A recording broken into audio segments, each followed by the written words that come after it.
Greetings. It's Monday, October the 27th, in the very eventful, infernal year of 2025. I'm Thomas Caldwell of the Aurelian Column, on the road, and this is the Monday Morning Report.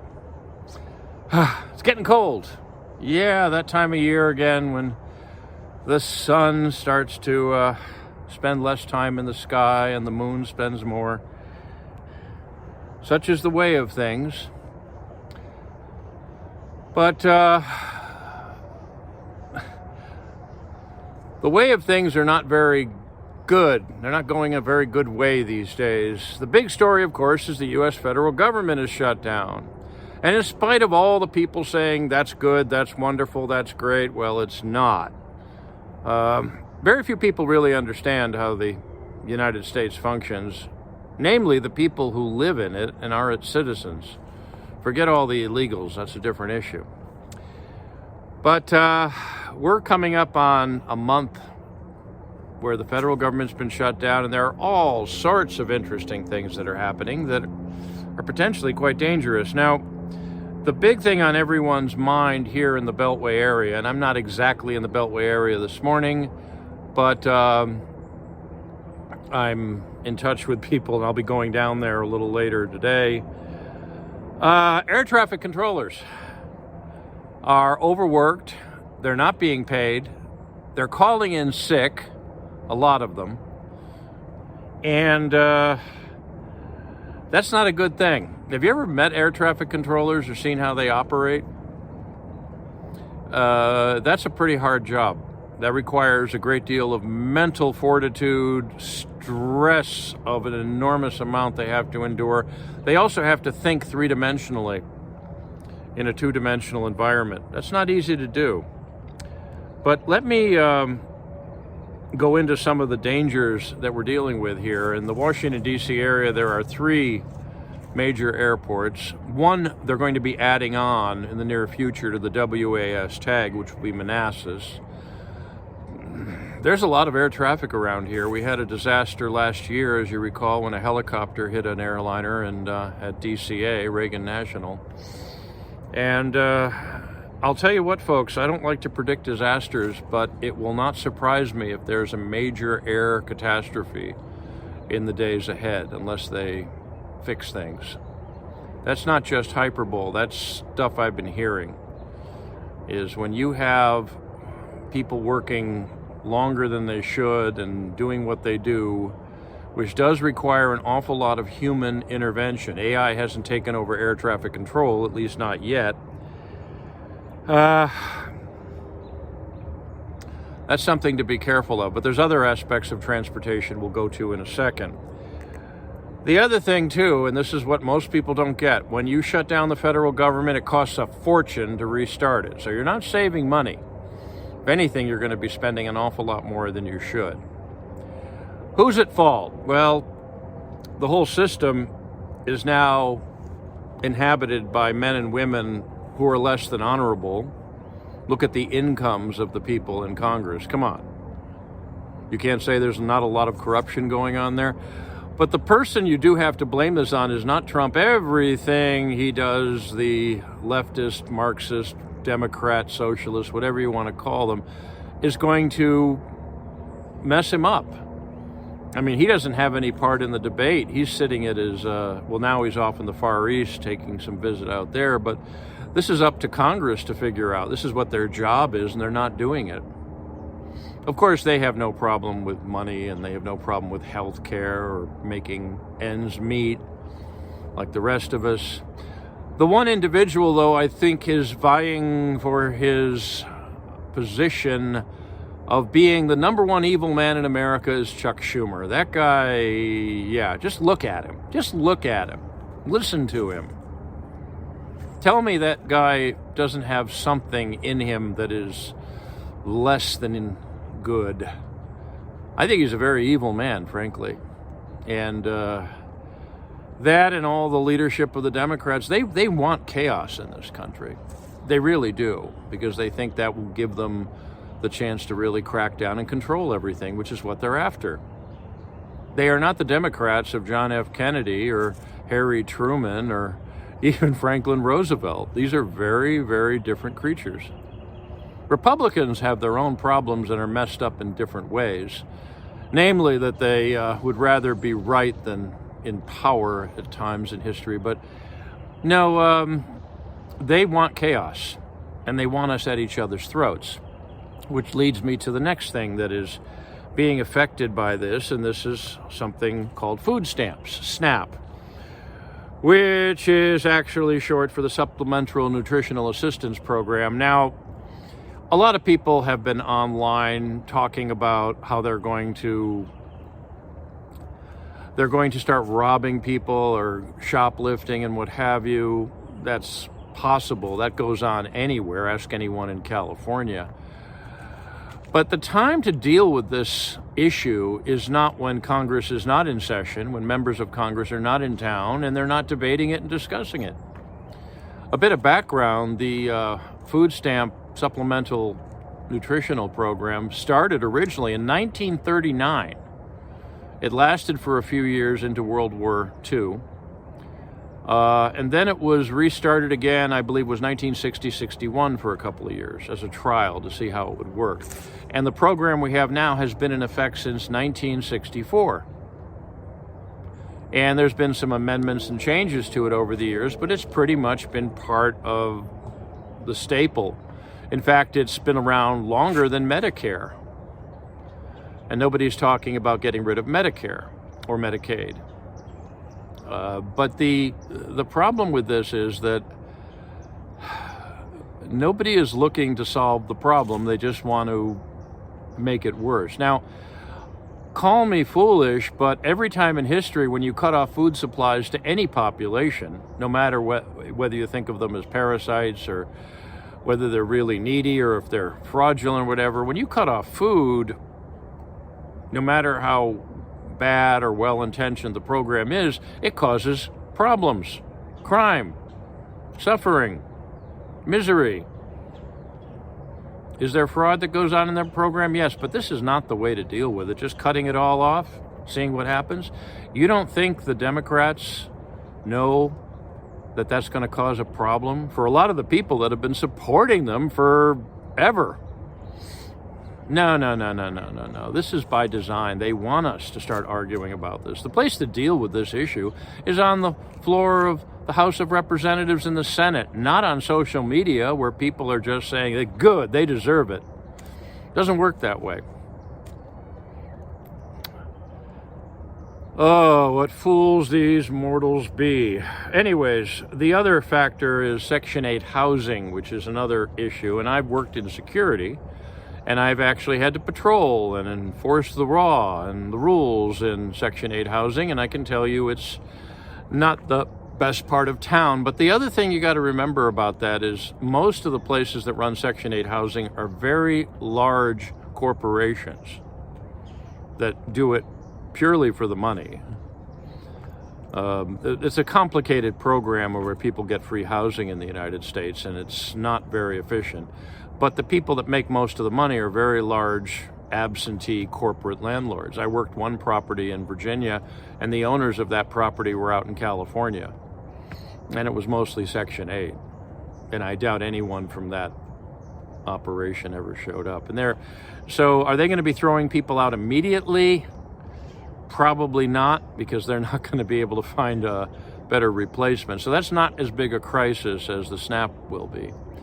But they're probably going to be getting interest on back rent and all sorts of fun stuff. So again, the money is not going to the people that usually need it with such things. It goes right back into the pockets of the corporate interests, just like the military. Whenever we give foreign aid to a country, most of that money does come back, at least in some cases, in the form of weapons purchases, which of course makes the world a much safer and nicer place. Okay. Now, let's go back to transportation for a second. If you've lived in areas where there's a great deal of, shall we say, sanctuary activity on the part of local governments, or states where if you're an illegal, if you're an invader, which is what you are, You're not an undocumented resident. You are an invader. You're a felon. You're a criminal. And the people who run the country think that, well, it's okay to give them a driver's license. Or in some cases, much more dangerous, a trucking license. Now, I've been in touch with people in the trucking industry about this, and they say the amount of fraud going on is just rampant. People who don't speak English go in and they have little cameras on them and earphones, and they get the answers to the test. They kind of know how to drive a truck, but there's been so much death and destruction on the part of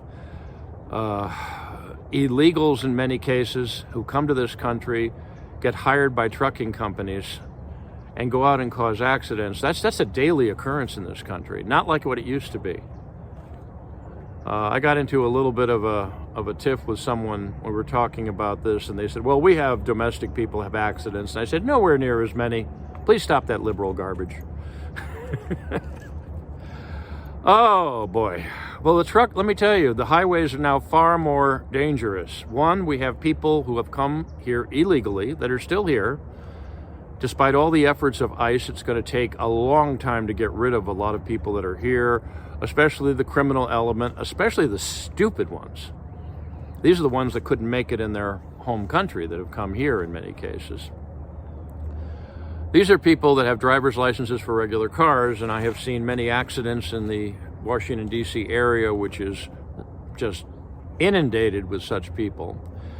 But you also have now trucks, massive, sometimes very dangerous cargoes like gasoline or other types of toxic chemicals barreling down the highway. Sometimes the drivers are distracted. The one case in California recently, there was a accident, killed 4 people at least, and the driver was from India, didn't speak English, got his license fraudulently, and some stupid company hired him, which should be, people there should be punished. And he was also on drugs. They didn't say what kind, but any drug when you're behind the wheel of a vehicle is a bad idea. And there are still people in the liberal elite that think this is a good idea to have such people in this country. See, we're on a collision course, and you're seeing the demise of the United States because you can't function like this. But if you're on the highways, practical advice, look behind you a lot. And if you see a truck barreling down at you, get out of the way, because that's the number one apparently fatal problem, is truck drivers that don't hit the brakes quick enough, slamming into a tiny little car that can't escape. The highway to avoid in the Northeast is Interstate 81, which doesn't have any tolls on it. As a result, a lot of trucks use it. And I have driven on that road a fair amount quite recently. And I can say firsthand that I have had very close calls with trucks barreling down the road from drivers that really didn't seem to understand the rules of the road. So be careful, people. And just remember, it wasn't the people that wanted to keep out illegals that are responsible for the death and mayhem that's currently happening on our roads. Okay, what else is going on here? Well, oh yes, Malavi, I believe his name is pronounced, in New York, the guy who's going to be elected, the full-bore communist, he's going to win. I'm making that prediction, as is everyone else. It's going to be pretty hard to miss at this point. I do like Mr. Curtis Sliwa. He's a fine young man. Not really young, he's older than I am, I shouldn't. Actually got a chance to talk to him once, a real solid New Yorker, but New York is set to become the People's Republic of New York. And there's plenty of material out there on what he's planning to do, basically nationalizing, if that's the term to use, all the supermarkets, taxing all the rich. New York City is going to cease to exist as a business center when he wins. People are going to flee, but it's not just New York, it's Chicago, it's Los Angeles, California itself is going to be taxing everything, and I'm going to go into all that right now. The tax the rich never stops with the rich. It always goes on to the people that really don't have a lot of money. And the U.S., this has happened a few times. Back in the 1970s, Jimmy Carter, cursed be his name, he had come up with a system of taxing Americans overseas, which I didn't know because I wasn't living at the time overseas, but I knew people that were, that said if you played by the rules, you would have to pay 125% of your income in tax. It was that messed up. Of course, no one did that, but we have people in government that come up with fiscal policies that couldn't balance a checkbook. And we're going to be seeing an awful lot more of that. And you're going to see taxation that's going to start with, quote unquote, the wealthy, who are just going to flee the country and put their money in the Cayman Islands or Switzerland or something. And they're going to go after everybody. And this will, if it continues, this will lead to the downfall of the United States.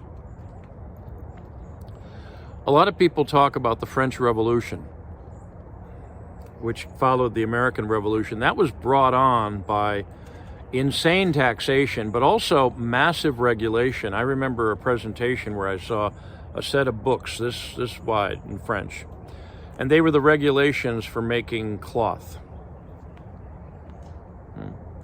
Of course, the regulations were there to keep small people from making cloth, and if you had violated any of these maybe 1 million words of regulations in making cloth, you'd be, thrown into prison, or your property would be confiscated. At some point, humans say enough and they fight back. But the people that usually push humans into that corner have miscalculated as to how they'll fight back or whether or not they'll even win.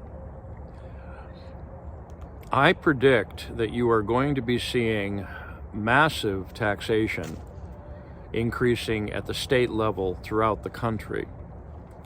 Trump is really, the people behind him are just a temporary stop to this crazy communist socialist agenda which has been building for decades.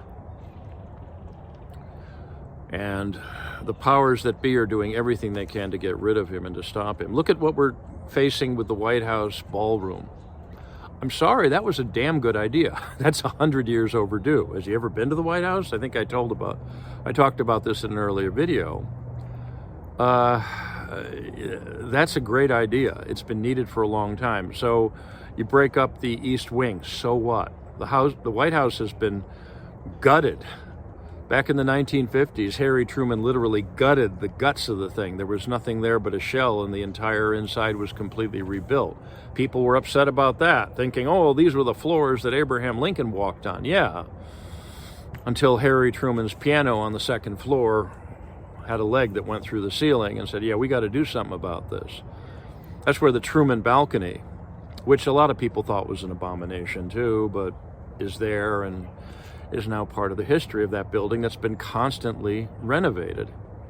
There's nothing wrong with it. It's actually a pretty smart idea. And I look forward to seeing what it's going to look like when it's completed. This leads me to conclude with something that is partially at the root of all the economic problems which are making everything worse. That is artificial intelligence. Now, I'm not going to go into too much of it now. That's a special unto itself, and I'm going to be producing that in a few days. But AI is destroying jobs in just about every profession you can think of, including medical, including law enforcement, including legal. Humans have to do something. And when you have this perfect storm of the government shutdown, massive taxation, and fewer jobs that are being obliterated, I'm not talking about bottom of the barrel burger flipping jobs, although they have robots they're planning to implement there. I'm talking about white collar jobs. where you're crunching numbers, where you're doing analysis. They're going to have computers doing that, and they're already doing it. AI is the worst thing we've done. Worse than nuclear weapons. We've only had 2 nuclear weapons set off over human populations. AI has already gone off, and the fallout is just being felt. So, what are we to do? Well, the first thing is to not just point your finger at blame, because there's plenty of that to go around. The most important thing is to realize what's going on, and the U.S. appears to be dying. And I hate saying that, but it does appear to be not so much on the decline, but maybe about to enter intensive care. You cannot have corrupt people, and that's what most of Congress is, corrupt, running things, and expect there to be a good outcome, because such people are not patriots. They only care about money. They only care about power. They don't care about anything else. And if you only care about money and power, your country comes a very distant second, if not third or fourth. So, like any other time of crisis, take an inventory of what you have physically and up here. Get to know who your neighbors are, and embrace those who are assets in your life and cut off those who aren't. That includes relatives.